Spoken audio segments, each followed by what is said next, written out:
Even in the earliest days of the railways, the government was concerned about air pollution. They had passed a law early that any mobile steam engine must consume its own smoke, but the way the hot smoke would travel up the flues made this difficult to do. While engineers wrestled with the problem, operators burnt smokeless coke instead.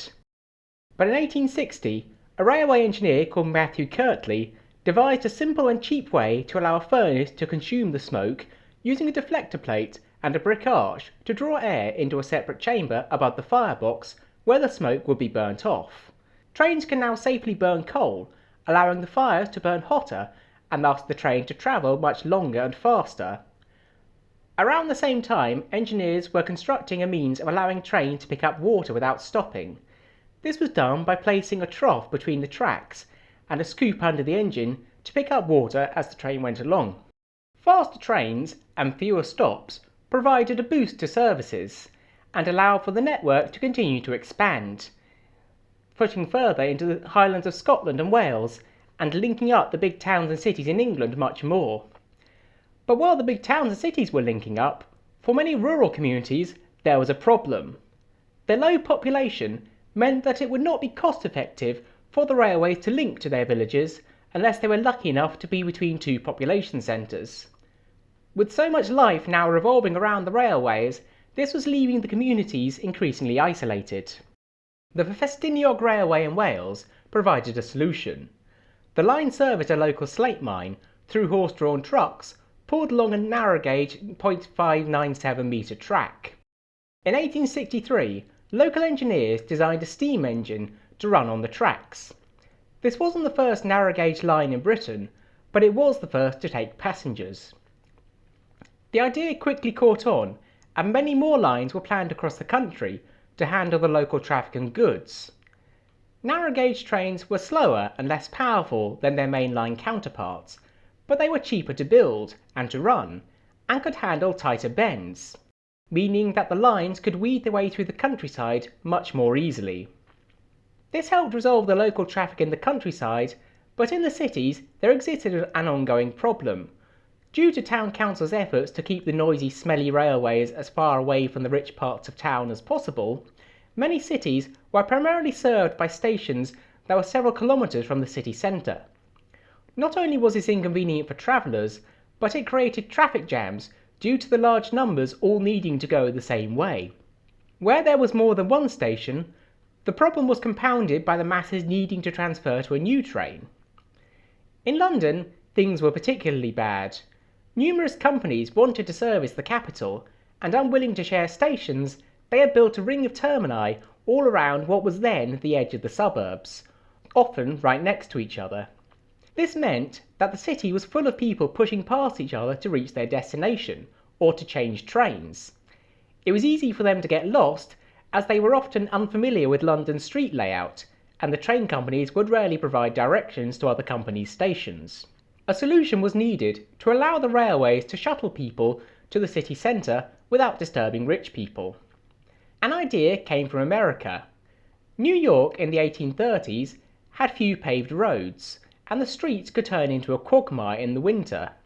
To help overcome the mud, in 1831 a railway was laid down the middle of 4th Avenue as far as 32nd Street, dug into the road to avoid inconveniencing other road users, and with horse-drawn carriages to keep noise to a minimum. This was the world's first tramway. The idea quickly spread in America, where the wide streets and grid layout were ideally suited for trams. But it was slower to catch on in Europe, where the older streets tended to be narrower and windier. Britain's first urban tramway was built in Birkenhead in 1860, introduced to the country by an American engineer appropriately named George Francis Train. Others had been proposed and were in negotiation at the time, but Train managed to get ahead of them by finding a loophole. The law required for Parliament to approve any permanent railway, and that included urban tramways. This being an untested concept in the country, the government were shuffling their feet on the matter.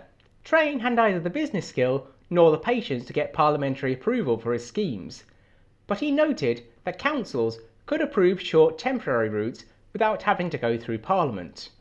He reasoned that he could build such a route and make it popular enough that businessmen would invest in the scheme and gain enough voice to get it through Parliament.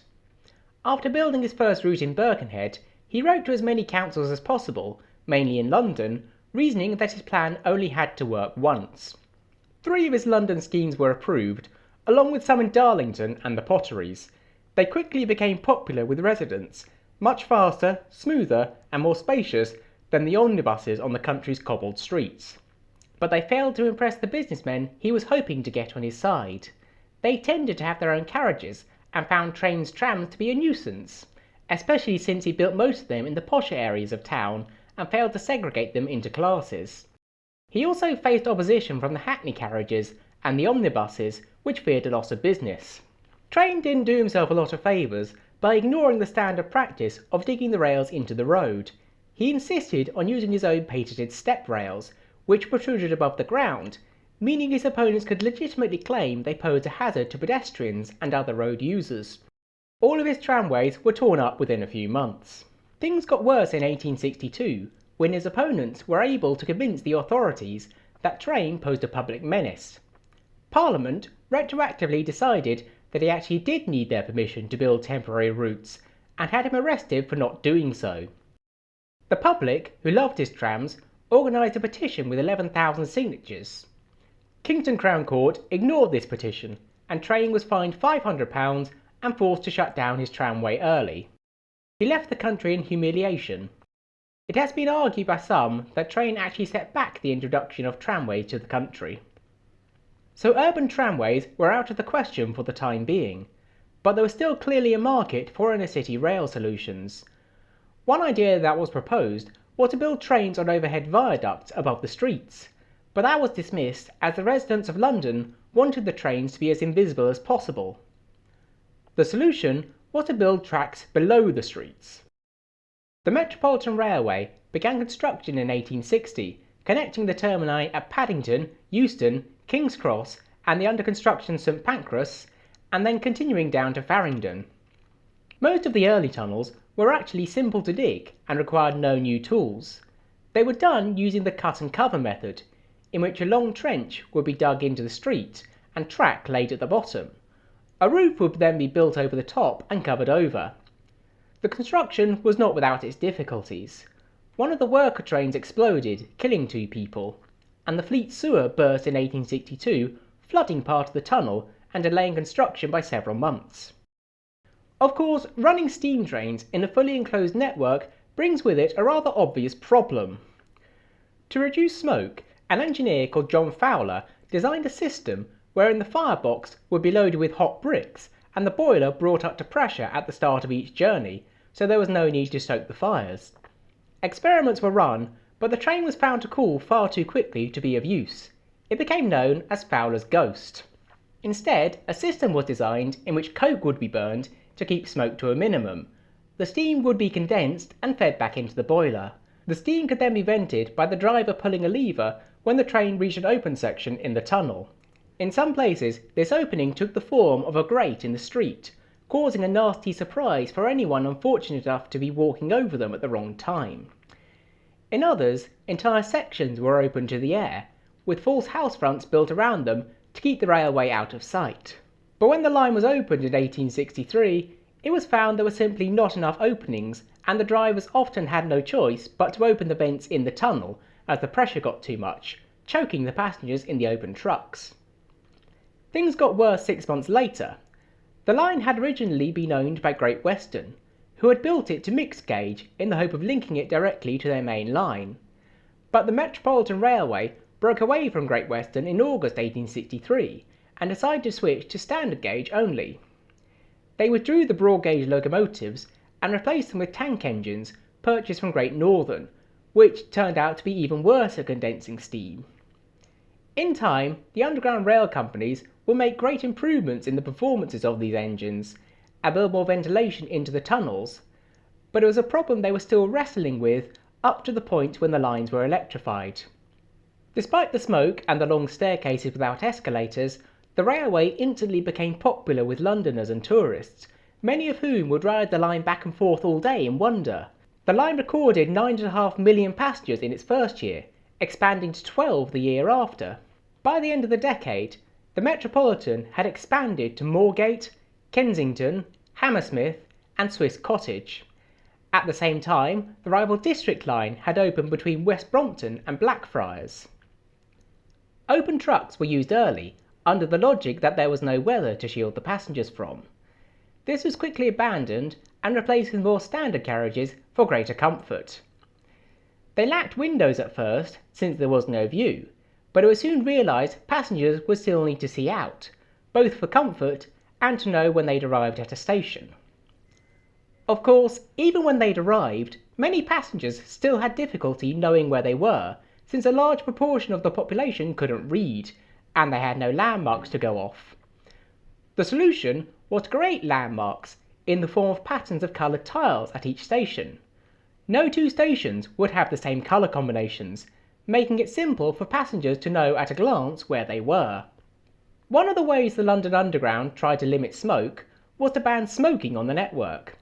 But this was stumped by the Railway Clearing House in 1868, who passed an act requiring all trains to provide at least one smoking carriage. Tobacco smoking was soaring in popularity, and it wasn't unusual for trains to run with nothing but smoking carriages. Surprisingly, even non-smokers would frequently seek out the smoking carriages due to a mistaken belief that smoking would kill off microbes and miasmas in the air. The last smoking carriage would not be withdrawn from Britain's network until 2004. It is interesting that Great Western built the Metropolitan line in mixed gauge, as they had already taken the decision by now to phase it out.